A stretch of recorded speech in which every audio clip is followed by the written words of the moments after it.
औज़ुबिल्लाहि मिनश्शैतानिर्रजीम बिस्मिल्लाहिर्रहमानिर्रहीम।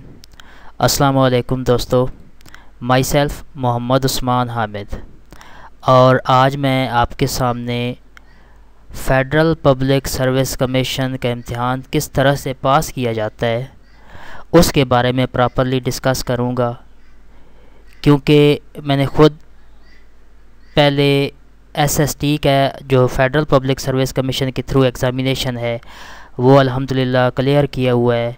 तो उसी को लेके मैं आपको प्रॉपर्ली बताऊंगा कि किस तरह से कौन कौन से स्टेप्स हैं जो हम इख्तियार करेंगे, जो कौन कौन सी बुक्स हैं जो हम पढ़ें तो हम इजीली ये वाली एग्ज़ाम जो हैं कॉम्पिटिटिव एग्ज़ामिनेशन ये क्लियर कर सकते हैं। अपने मेन क्वेश्चन की तरफ आने से पहले मैं थोड़ा आपको अपने बारे में बता दूं कि मेरी क्वालिफ़िकेशन क्या है और मेन जॉब से हट के मेरी हॉबी या मेरा मेन कह लें कि शौक़ क्या है, वो आपको मैं प्रॉपर्ली बताऊंगा। मैंने मेरी मेन डिग्री जो है वो है जी मैथमेटिक्स में मास्टर किया हुआ है। ओवरऑल मैं एनुअल सिस्टम का स्टूडेंट हूँ, सेमेस्टर सिस्टम में मैंने कभी नहीं पढ़ा।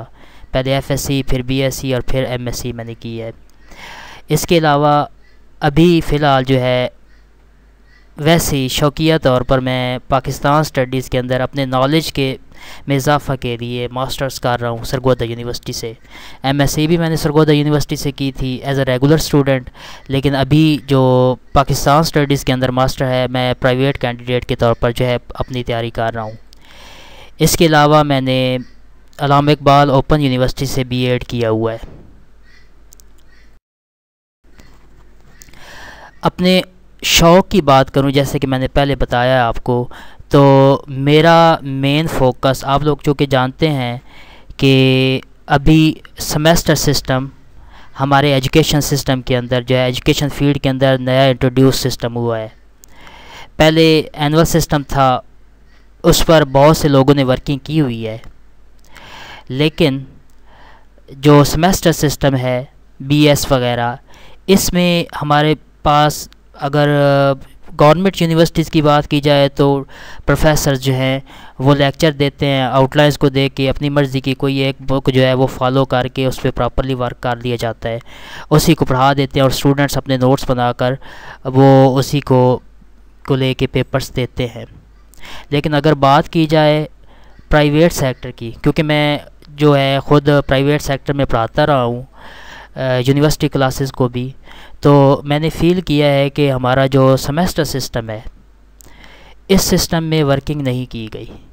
तो इन दिनों मेरा फोकस ये है कि मैं आउटलाइंस को लेकर प्रॉपर मास्टर और BS क्लासेस के लिए उन पे वर्किंग कर रहा हूँ और अल्हम्दुलिल्लाह मार्केट में मेरी बुक्स भी आ चुकी हैं। अभी मैं आपको बताता हूँ कि कौन कौन से सब्जेक्ट्स में मैंने प्रॉपर्ली वर्किंग कर ली है और कौन कौन से सब्जेक्ट ऐसे हैं जिन पे मैंने इंशाल्लाह वर्किंग करनी है।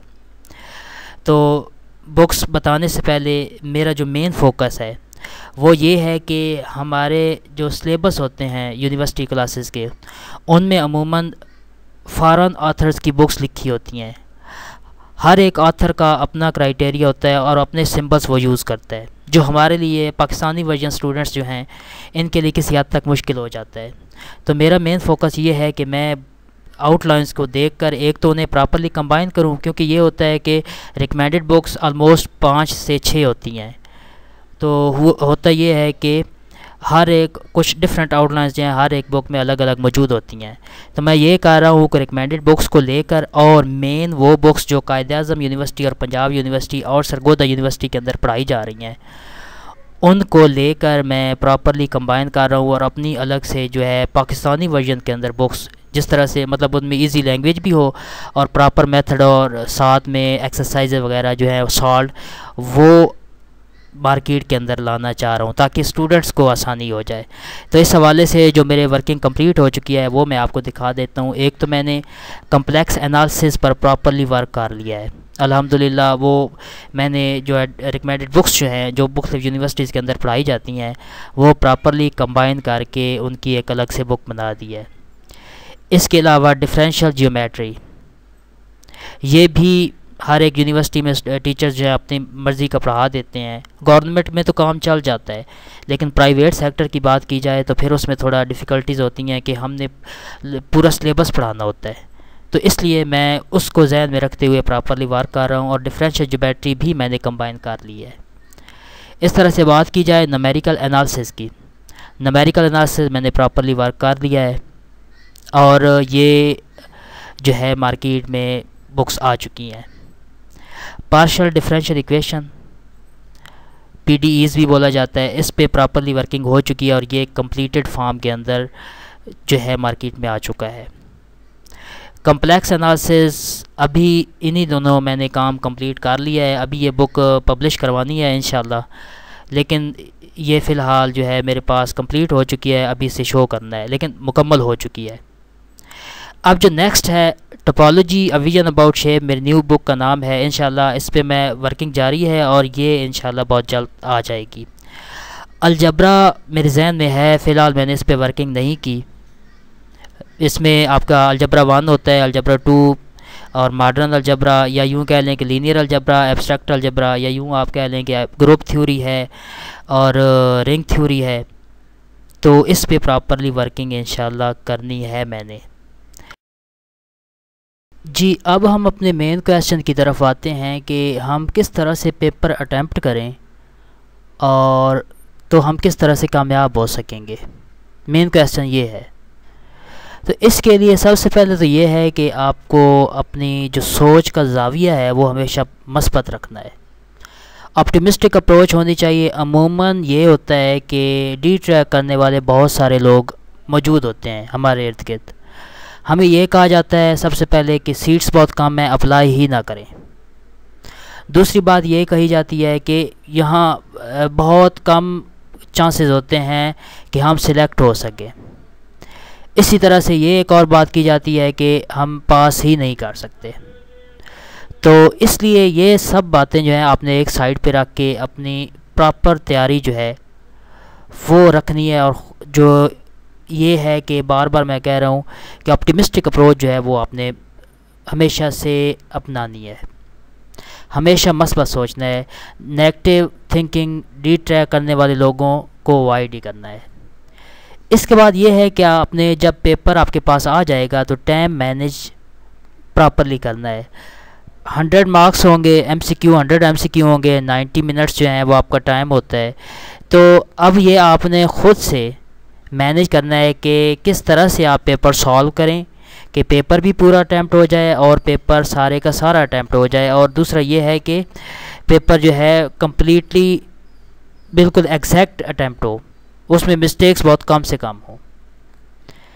इस तरह एक और बात, आपके पास मटेरियल जो है वो एक्यूरेट होना चाहिए। बाज़ार में बहुत सारी बुक्स मिल जाती हैं, फ़लाँ की, तो आपने कोशिश करनी है कि वो ना ही ख़रीदें। नेक्स्ट मैं आपको बताऊंगा कि अच्छी बुक्स कौन सी हैं या मटेरियल आपने कौन सा चूज़ करना है, लेकिन बेहतर है कि आप बाज़ार में जो बुक्स मिलती हैं वो ना यूज़ करें। उसमें ये होता है कि मोस्टली बुक्स के अंदर एक तो मिस्टेक्स बहुत ज़्यादा होती हैं, और दूसरा ये है कि कन्फ्यूजन बहुत हो जाती है कि हम अब कौन सी बुक्स करें, क्योंकि हर एक बुक में अलग अलग MCQs उन्होंने दिए होते हैं। ज़रूरी तो नहीं है कि वो आते हैं वो पेपर में। तो उस कन्फ्यूजन से बचने के लिए बेहतर है कि आप बाज़ार में जो बुक्स इस्तेमाल होती हैं वो इस्तेमाल ना करें। मैंने ख़ुद कभी इस्तेमाल नहीं की।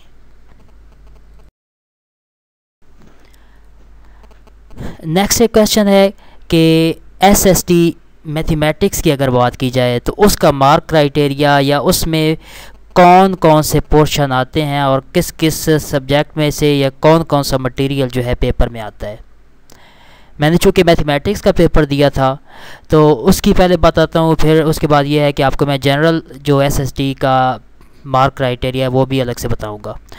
तो अगर मैथमेटिक्स के SST की बात की जाए तो इसमें 50 मार्क्स जो हैं वो सब्जेक्ट से रिलेटिंग क्वेश्चंस आते हैं।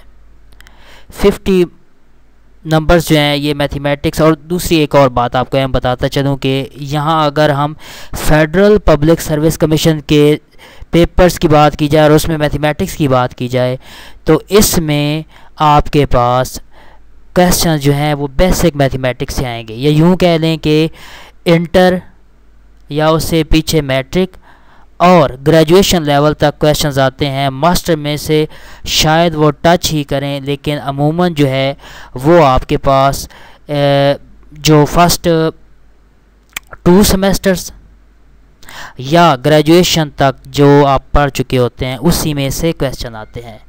मीन्स कि आपकी बेसिक स्ट्रॉन्ग होनी चाहिए, बेसिक अलजबरा, बेसिक कैलकुलस वो आपका प्रॉपरली क्लियर होना चाहिए, और उसी में से फेडरल पब्लिक सर्विस कमीशन का जो पेपर है उसी में से बन के आता है। अगर यहाँ बात कर दी जाए पंजाब पब्लिक सर्विस कमीशन की, तो उसके पेपर्स इंतहाई मुश्किल होते हैं as compare to Federal Public Service Commission. या अगर मैं आपको मज़ीद आसान कर दूँ तो NTS और PPSC के दरमियान में FPSC लाया करता है।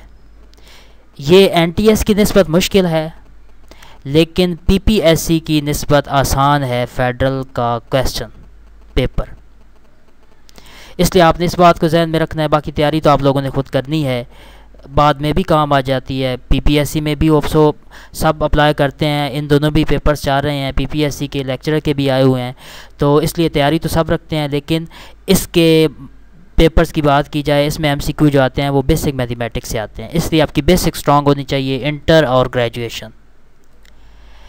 इसके बाद नेक्स्ट जो है 30 मार्क्स का प्रोफेशनल क्वालिफ़िकेशन, आपकी BEd और एजुकेशन से रिलेटिंग जो टर्म्स हैं, टेक्निक्स हैं, टेस्ट होते हैं किस तरह के होते हैं, थ्योरीज़ होती हैं, एजुकेशनल थ्योरीज़ जो हैं किस किस ने दी है, सॉक्रेट से लेकर प्लाटो से लेकर जॉन डेवी तक, और जो बहुत सारे हैं उन सब ने जो थ्योरीज दी हैं, कौन कौन सी थ्योरी होती है, बाय नेम्स भी आ जाती हैं, और इसके अलावा टेक्निक्स पूछ ली जाती हैं, और इसके अलावा टेस्ट की टाइप्स होती हैं वो प्रॉपरली पूछ ली जाती हैं इस प्रोफेशनल टेस्ट के अंदर।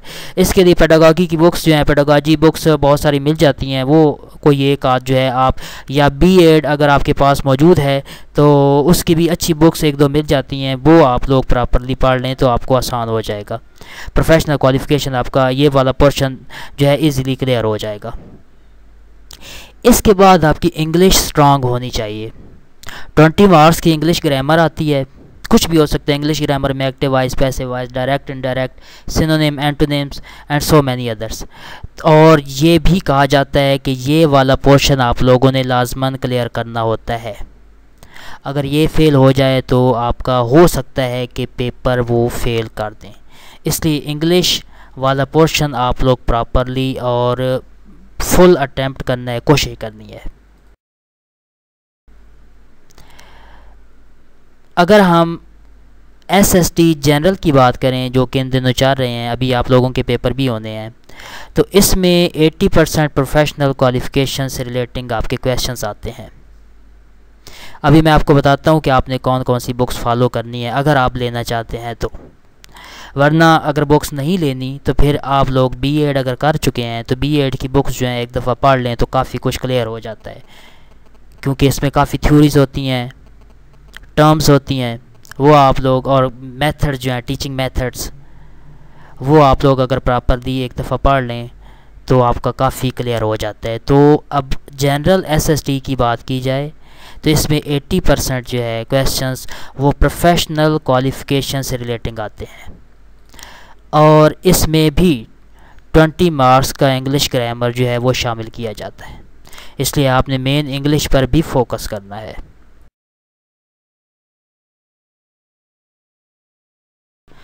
जी, इसके बाद रिकमेंडेड बुक्स की बात की जाए, कौन कौन सी बुक्स हमें पढ़नी चाहिए। जैसा कि मैंने पहले बताया है कि कोशिश आपने यही करनी है कि बाज़ार से मिलने वाली बुक्स जो हैं वो इग्नोर की जाएं, उनसे अवॉइड ही किया जाए। लेकिन हो सकता है कि टाइम भी काफ़ी कम होता है, तो फिर ये है कि हम अगर पढ़ना भी चाहें तो कौन कौन सी बुक्स पढ़ें। तो इस हवाले से मैं आपको चंद बेहतरीन बुक्स जो है वो बता देता हूँ। जैसा कि मैंने कहा है कि बाज़ार वाली बुक्स अवॉइड करनी है, लेकिन अगर लेनी भी हैं तो कौन कौन सी बुक्स लें। तो सबसे पहले आपने इम्तियाज़ शाहिद के सॉल्ट पास पेपर्स जो हैं वो ले लेने हैं। PPSC FPSC में जो पेपर्स आते हैं इम्तियाज़ शाहिद का, हर साल जो है वर्जन न्यू वर्जन आता है। इस दफ़ा इस साल जो है 68 या 69 आई थिंक आया हुआ है एडिशन, वो आप लोगों ने ले लेना है। उसमें काफ़ी ज़्यादा पेपर सॉल्व होते हैं, तो वो आप अगर करना चाहें तो प्रॉपरली आपको आइडिया भी हो जाएगा और उसी में से ही इंशाल्लाह जो है काफ़ी क्वेश्चंस आ जाते हैं पीपीएससी के अंदर भी और एफपीएससी के अंदर भी।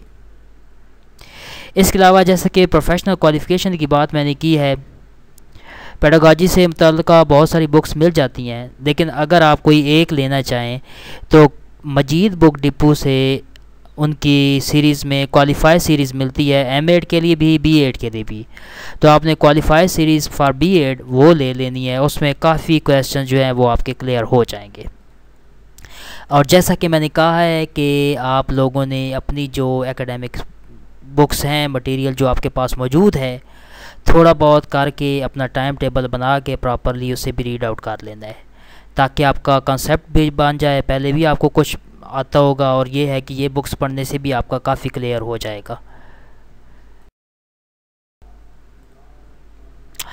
अब कुछ बातें ऐसी हैं जिसके हवाले से एम्बेगुइटीज़ रहती हैं, लोग भी बहुत सारा डिट्रैक करते हैं जो कि हमें जानना भी चाहिए। तो इसलिए आपको बता देता हूँ कि एफपीएससी में नेगेटिव मार्किंग नहीं होती।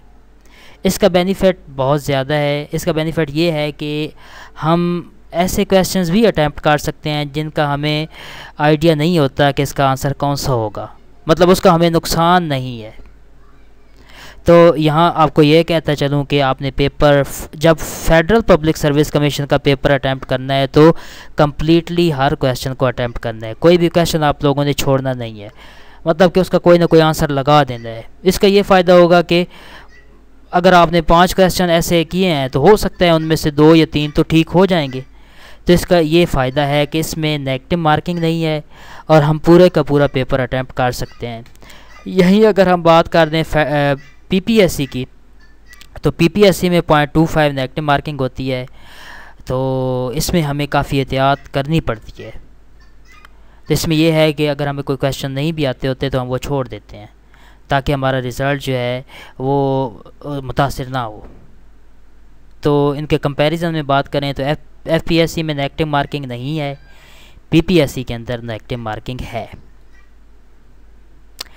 और जैसा कि मैंने बताया है, नेगेटिव मार्किंग ना होने की वजह से आपने एफपीएससी के तमाम क्वेश्चन जो हैं वो properly all question should be attempted, उन्हें अटैम्प्ट कर लेना है, कोई भी क्वेश्चन आप लोगों ने छोड़ना नहीं है।